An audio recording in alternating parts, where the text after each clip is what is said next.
guys, for today's video na namin sa Olimpog. Kita niyo guys. Okay na siya guys. Musubida mi dira. Hello guys, for today's video, mobiyahe na mi padulog Olimpog, General Santos City para ma-birthday kay Auntie Becca. So bilang isa ka mga unay guys, mudayo jud to. Maskin asa pa na basta ikaw ang gi-invite. So sabay-sabay rabi jud po ani nila guys eh.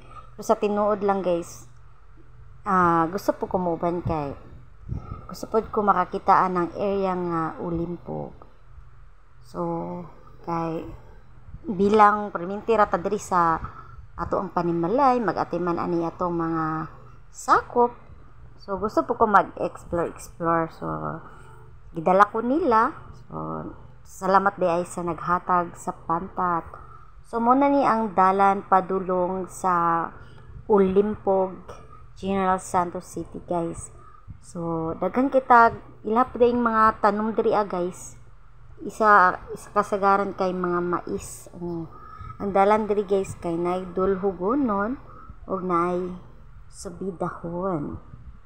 So gunit na jud ta guys kay nabay dalan nga kanang lapok. So medyo kaliton ka og break guys kay basi di makaya sa likiit. So padayon ta sa unahan guys nay baka guys. Lami kayo labi ang gatas ana lami kay birbirahaw niyang tutoy para moagas ta no. Nay pure nga gatas. So tanawan niyo yung dalan guys. Dulhugonon na siya guys. So napi mga sapa kasagaran day guys, napi sapa ang Olimpog. So ang Olimpog day guys, ang isig kakilid napi bangin.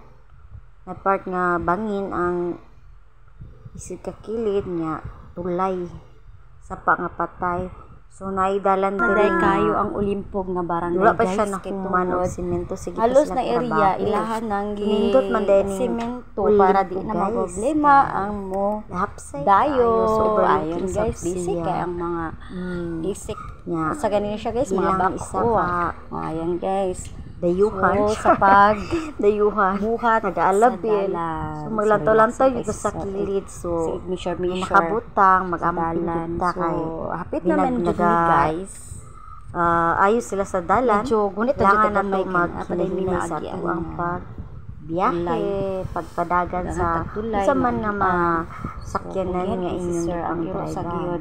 So galing na ang call no. So ina pa na siya guys, basig pa na siya uban guys, sure. So sikat jud kay ning 30 million ba, sig asa na lang ta maabot ani. Ano sa pakata makadaog-an ng 30 million. So naisa ka part ito nga dalan nalibog miugon sa to dito pero pas lang sa kay parte mang dulhuguna so nakatulog ang bata. So ayan na guys, pasubida na ko guys. Nagsorbi-sorbi na dayon ko sa litson, sa mga giloto, nagkanta-kanta. Ayan, nagsaka-saka sa bakho, nagambak-ambak. Wa jud mi laing trip.